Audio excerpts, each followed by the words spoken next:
halaman 51. Bismillahirrahmanirrahim. Wa indana asma'uhul azimah kadza sifatu dzatihi qadimah.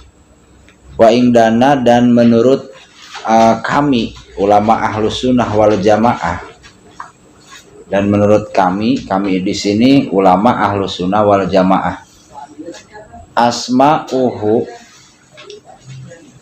Allah itu mempunyai asma, nama-nama al-azimah yang agung. Asma'uhul azimah, Allah mempunyai nama-nama yang agung. Kadza sifatu datihi, begitupun juga Allah mempunyai sifat.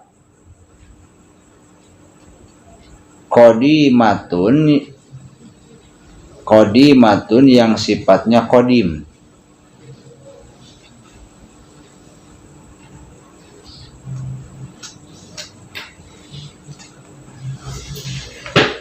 Wa indana asma'ul azimah kadza sifatu datihi qadimah.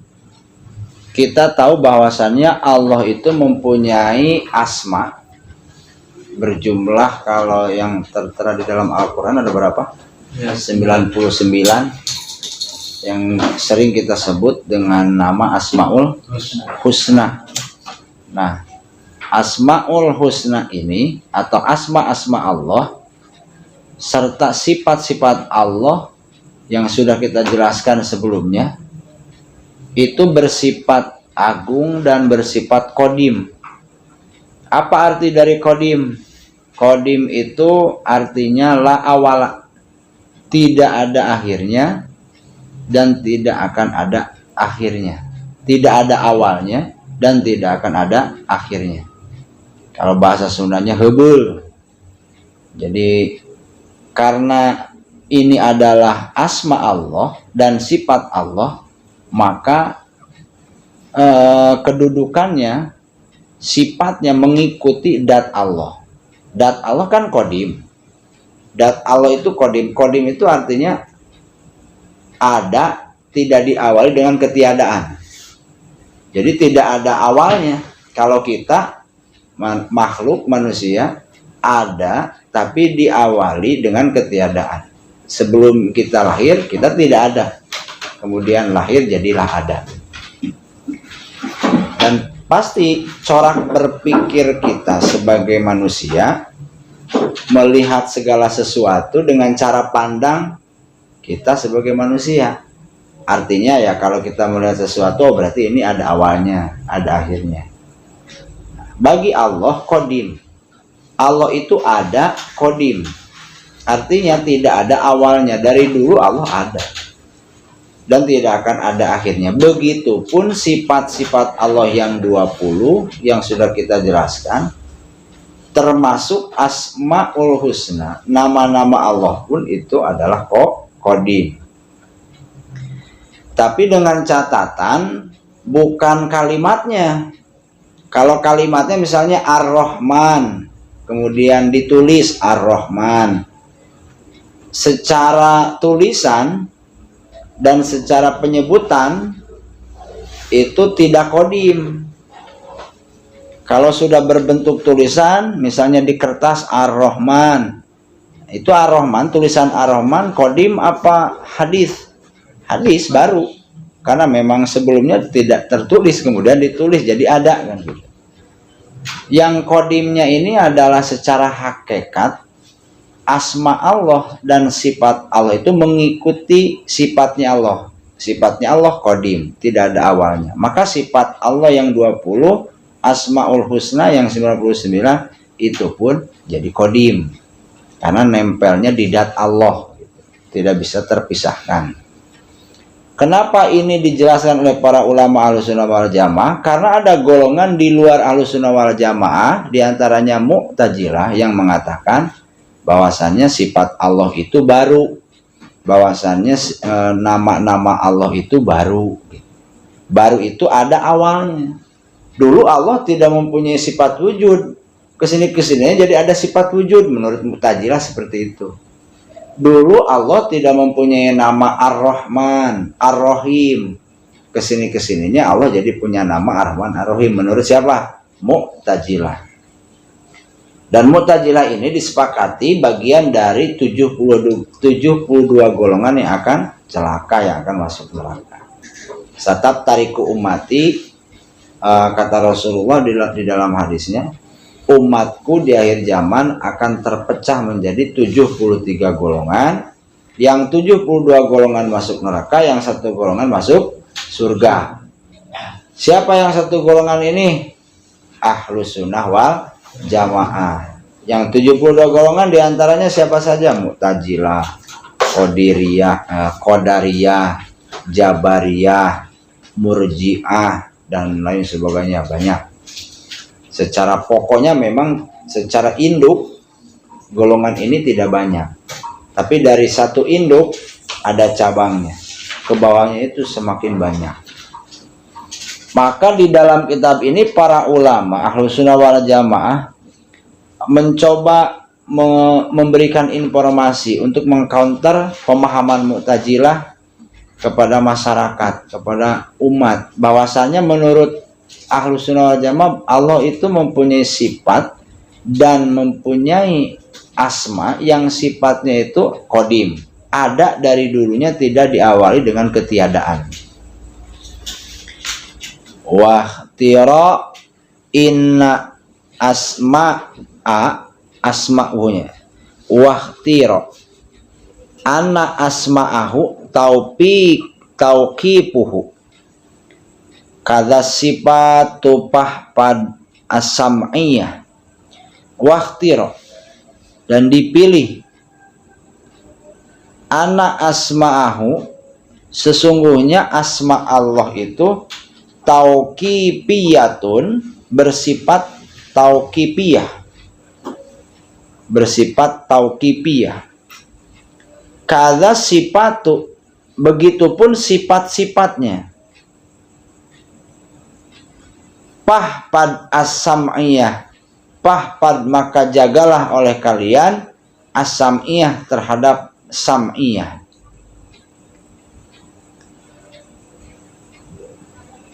Asma Allah itu sifatnya tauqifiyah. Tauqifiyah itu apa? Tauqifiyah itu artinya menunggu. Tidak boleh kita mengatakan bahwa Allah mempunyai sifat A tanpa ada nas di dalam Al-Quran atau hadis. Jadi ulah ngarang gitu.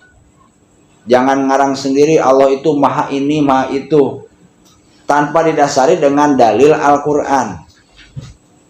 Itu sebutnya tauqifiyah, menunggu. Kalau tertera di dalam Al-Quran misalnya Allah itu maha rahman, nah itu baru kita boleh mengatakan Allah itu maha rahman. Kalau tidak ada, maka jangan berani-berani. Kada sifatu pahpad as-sam'iyah, begitupun sifat Allah. Sifat Allah sifatnya tauqifiyah. Kita tidak boleh menisbatkan satu sifat kepada Allah kalau sifat tersebut tidak ada di dalam Al-Quran maupun Al-Hadis. Memang agak ngeri juga kalau urusan tauhid. Beda dengan fikih.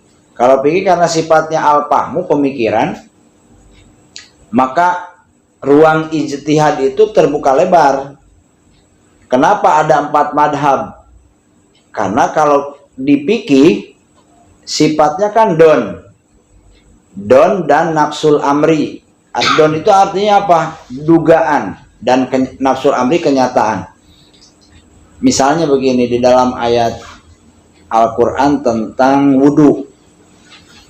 Fa idza kumtum ila sholati fagsilu wujuhakum wa aydiyakum wamsahu fagsilu wujuhakum wa aydiyakum ilal marafiq wamsahu biru'usikum. Nah, dari kalimat wamsahu biru'usikum ini para ulama yang 4 khususnya berbeda-beda cara penafsirannya. Kalau kita artikan secara harfiah, wamsahu, usaplah oleh kalian. Bi-nya di sana kan bi, huruf jar, terus disambungkan dengan kata ru'usi. Ru'us itu dari ro'sun, kepala. Maka ada istilah ro'isul ma'had. Ro'isul ma'had itu kepala madrasah kan? Kepala lembaga. Ro'isul madrasah. Jamaknya ru'us. Dari ro'is itu. Ro'sun jamaknya ru'us. Biru'usikum. Nah, kalau menurut Imam Syafi'i, bi-nya di sana itu mempunyai makna litab'id. Nanti kalau kita ngaji tentang ilmu nahwu di pembahasan tentang huruf jar, huruf ba itu kan mempunyai makna litab'id, mempunyai makna lisayrurah dan lain sebagainya, banyak. Nah, Imam Syafi'i menafsirkan bi ru'usikum, bi-nya itu sebagian, litab'id.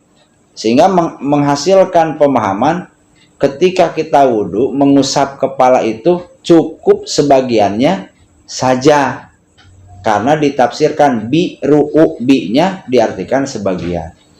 Tapi menurut Imam Malik, bi-nya di sana itu justru adalah bi jaidah, huruf tambahan, makna tambahan, sehingga beliau menafsirkan seluruh kepala harus diusap. Seluruh kepala harus diusap, sehingga madhab Maliki nggak boleh hanya sebagian diusap kepalanya ketika melaksanakan wudhu, harus seluruhnya kalau Imam Malik gitu. Imam Syafi'i cukup sebagian. Benar kan? Kalau wudhu begitu cukup sebagian. Fardu wudhu itu kan ada berapa? 6. 1, Iya. 2, membasuh muka. 3, Tangan sampai siku. membasuh tangan sampai siku. 4, Sebagian rambut. mengusap sebagian rambut kan? Bukan membasuh, mengusap. Apa bedanya mengusap dengan membasuh? Kalau membasuh airnya itu dibawa, dibanjurkan gitu, disiramin. Kalau mengusap airnya diambil terus dibuang, yang diusapin sisanya. Bedanya membasuh dengan mengusap. Maka ketika wudhu, pas bagian kepala kan nggak ambil air kemudian diguyur, enggak, ambil air buang, sisanya diusapin gitu. Nah itu sebagian kalau menurut Imam Syafi'i. Artinya had kepala itu kan ini, mimana biti sa'ri rosi'i, dari mulai tempat jadinya rambut. Ini kepala kan, kepala. Nah ini kepala. Maka kita ngusap belakang sah, ngusap ini atas jambang juga sah, ngusap rambut yang masih ada di tataran kepala, misalnya ujungnya di sini sah. Tapi kalau panjang rambutnya sampai sini, yang diusap ujungnya doang, itu nggak sah karena sudah melewati batas kepala. Kalau masih di sini, rambutnya segini, yang diusap ujungnya saja sah. Kalau yang nggak ada rambutnya ya kepalanya yang diusap berarti. Karena bahasa di dalam Al-Quran kan bukan rambut tapi ru'us, kepala. Coba kalau Al-Quran yang diusap itu harusnya rambut. Kasihan yang botak. Kasihan Haji Alam berarti. Kasihan yang botak-botak, saya nggak punya rambut gimana? Nggak bisa wudhu. Maka di dalam Al-Quran bahasanya ru'us, bukan sa'run, bukan rambut. Nah kalau ruang di dalam fikih itu ruang ijtihadinya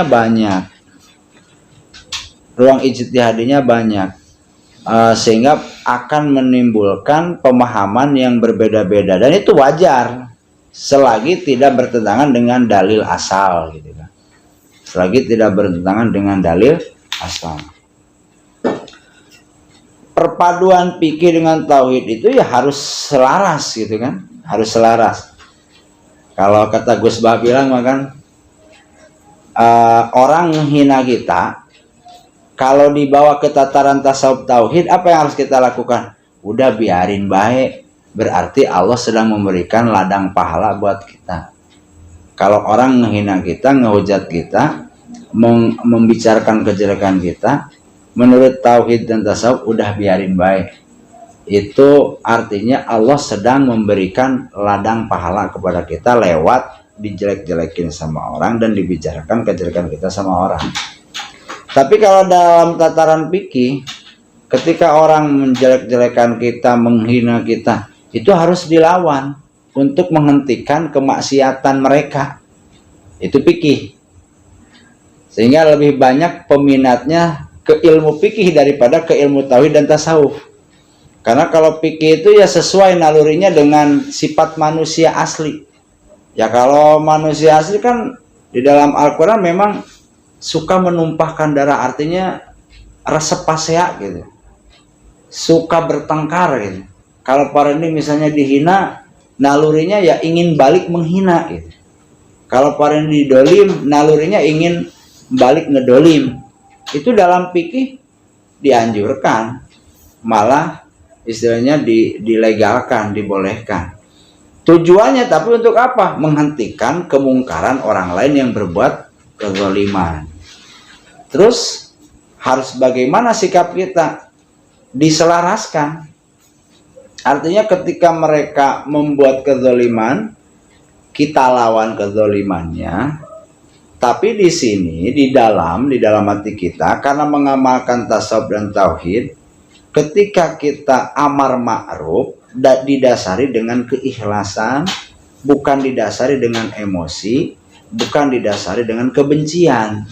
Yang pada akhirnya kan orang itu tidak akan tersinggung ketika kita dinasehati. Orang lain itu tidak akan tersinggung ketika dikasih tahu, diingatkan. Itu akan beda hasilnya.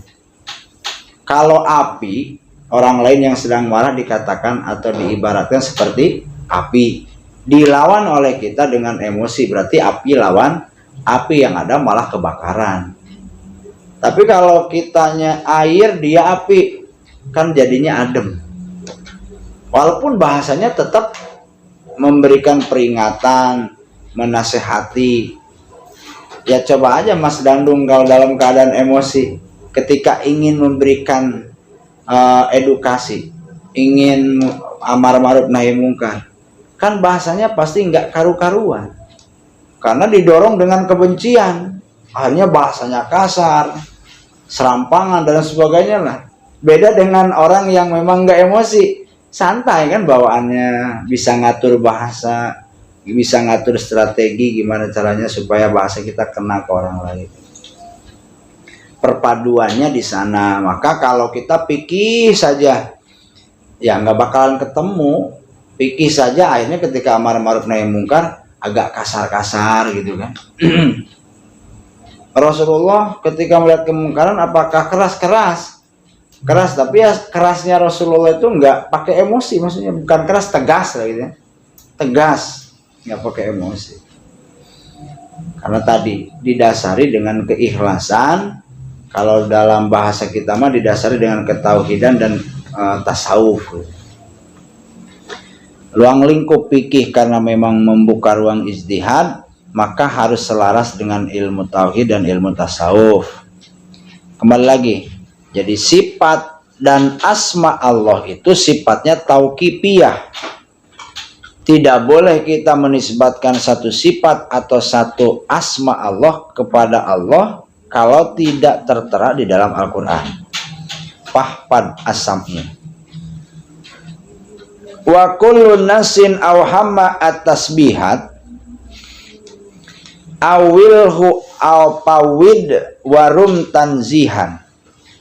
Setiap nas yang awhama menimbulkan prasangka-prasangka salah untuk menyerupai, ya, wa kullu nasin, dan setiap nas awhama yang menimbulkan prasangka salah, at-tasbihat untuk menyerupai, at-tasbihan untuk menyerupai, awilhu maka harus ditakwil, awpawidhu atau serahkan kepada Allah, warum dan harus mempunyai maksud tanzihan, membersihkan Allah dari setiap kekurangan. Di dalam Al-Quran kan ada istilah ayat mutasabihat. Ayat mutasabihat ini yang agak sulit untuk ditafsirkan. Misalnya yadullahi fawqa aydihim. Bahasa yadun itu kan arti aslinya adalah tangan. Kalau kita katakan tangan Allah di atas tangannya umat manusia atau makhluk, kita agak kurang enak ngebahasain tangan Allah itu kan, karena ya memang kalau dibahasakan tangan Allah kan Allah beda dengan makhluk. Kalau dibahasakan tangan Allah nanti timbul pikiran-pikiran liar membayangkan Allah itu punya tangan, kan jadi kacau. Maka para ulama membuat solusi awilhu takwil saja. Takwil itu artinya memakai arti yang bukan sebenarnya tapi mendekati gitu. Arti sebenarnya kan tangan. Tangan itu identik dengan kekuatan, kekuasaan. Maka diartikanlah oleh para ulama ahli tafsir yadullahi, kekuasaan Allah. Kekuatan Allah di atas kekuatan makhluk.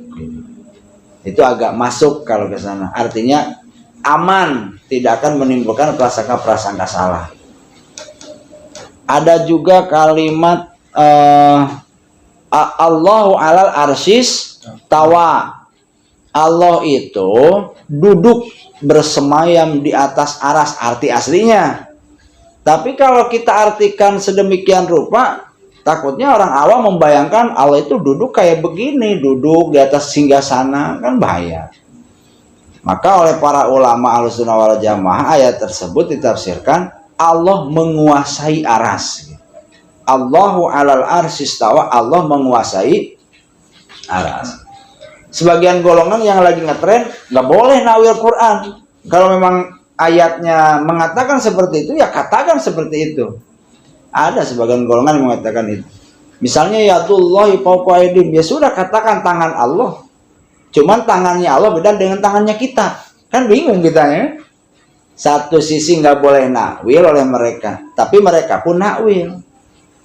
Kan itu nakwil. Tangan Allah di atas tangannya manusia. Tapi tangannya Allah beda dengan kita. Nah, bahasa tapinya ini tuh takwil. Tangannya Allah beda dengan kita, itu namanya takwil.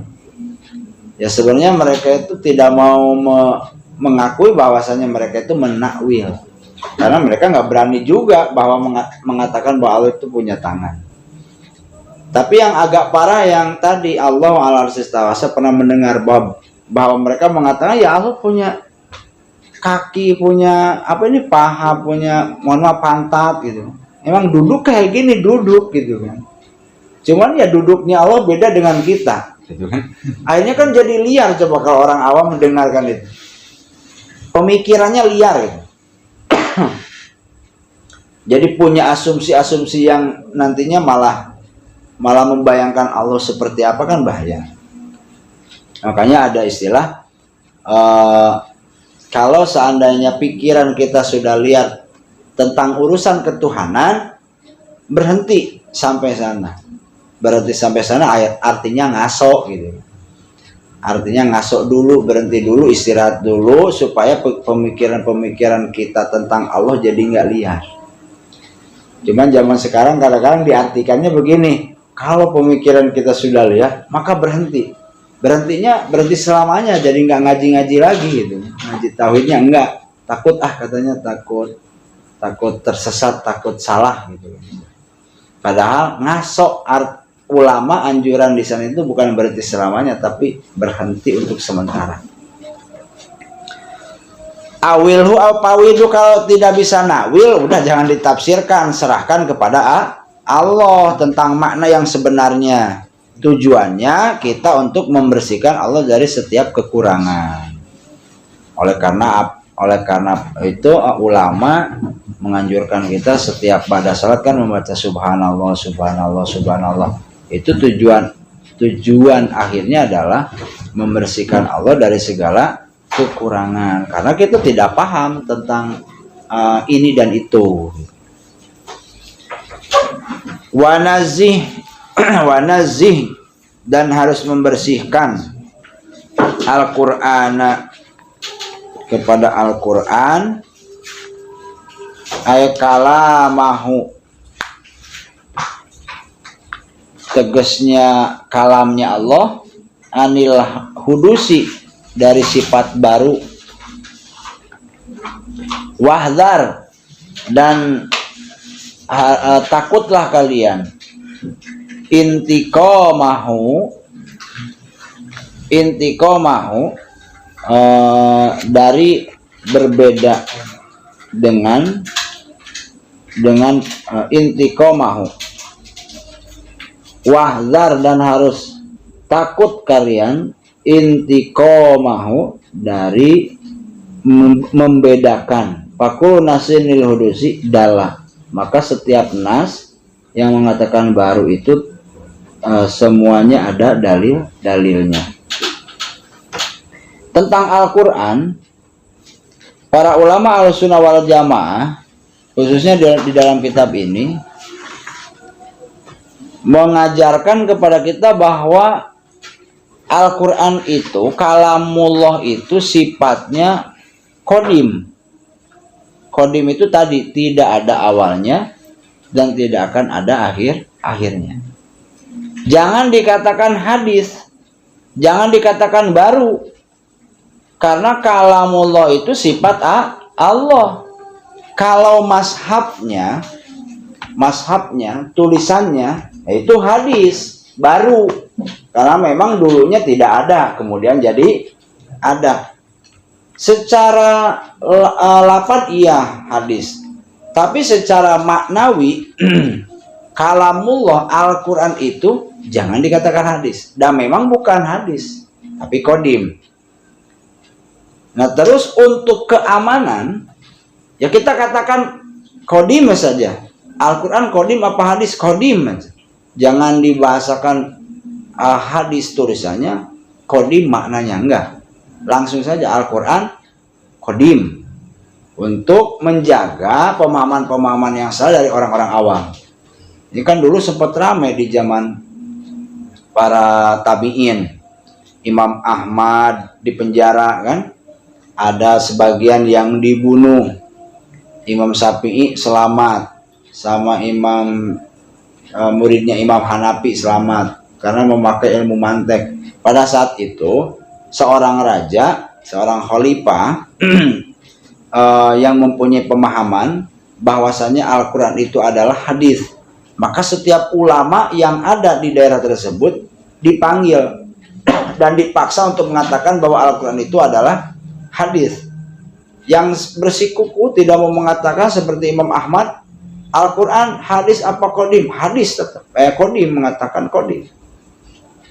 Tidak mengikuti keinginan si raja. Akhirnya Imam Ahmad dipenjara. Ada sebagian ulama yang dibunuh karena tidak mau mengikuti kemauan raja. Kalau Imam Syafi'i sama muridnya Imam Hanafi agak licik-licik pintar gitu istilahnya. Agak licik-licik pintar. Quran, kalamullah, hadis apa qadim? Kata Imam Syafi'i, kitab Injil, Taurat, Zabur, Al-Quran, hadis. Kitab Injil, Taurat, Zabur, Al-Quran, hadis. Mengatakan hadis itu sambil menggerakkan tangannya, hadis.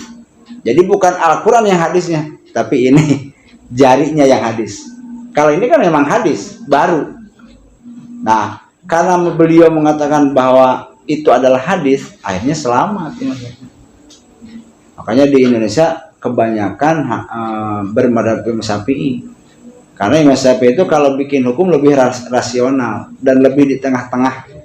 Bukan berarti yang lainnya jelek, tapi lebih cocok dengan karakternya orang Indonesia. Pintar lah gitu, pintar. Muridnya Imam Hanafi ya sama. Ketika ditanya Quran hadis apa qadim, jawabannya sama seperti Imam Syafi'i. Kitab Injil, Taurat, Zabur, Quran, hadis. Jadi ininya yang disebut hadis, bukan kitabnya maksudnya. Nah, ini selamat. Paham nggak? Paham nggak? Kalau Imam Ahmad, Al-Quran, kalamullah, hadis apa qadim? Qadim, penjara itu kan. Inginnya si raja ini mengatakan semua ulama bahwa Quran itu adalah hadis. Itu dulu di zaman para tabi'in, atba'at tabi'in, 500 tahun ke bawah, yang hidup di 500 tahun hijriah ke bawah, intoleransi itu kuat.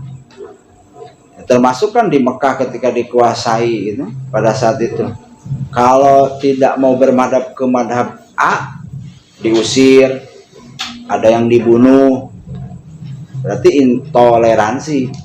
Nah di kita di Indonesia zaman awal-awal dulu mah masih seperti itu, tapi sekarang enggak, bebas, boro-boro bermadhab beragama pun di Indonesia mah sudah bebas, mau Islam monggo, mau non Muslim monggo, mau agama Kristen monggo, Buddha monggo, apalagi dalam bermadhab. Artinya ketika sholat subuh mau pakai kunut, ngikutin Imam Syafi'i mangga, mau nggak pakai kunut mengikuti Imam Maliki ya mangga, semua ada dalilnya. Paham bapak-bapak? Paham nggak? Paham nggak? Insya Allah. Fakulun nasin lil hudusi dalla. Banyak ihmal al-lafzi allazi qad dalla. Setiap nas yang mengatakan bahwa itu adalah hadis itu menunjukkan kepada tulisannya, sedangkan mananya tetap qadim. Wa yastahilu disipati pihaki kal kauni fil jihati. Wajajun pihaki ma'am kana ijadan au idaman. Wallahu a'lam bissawab.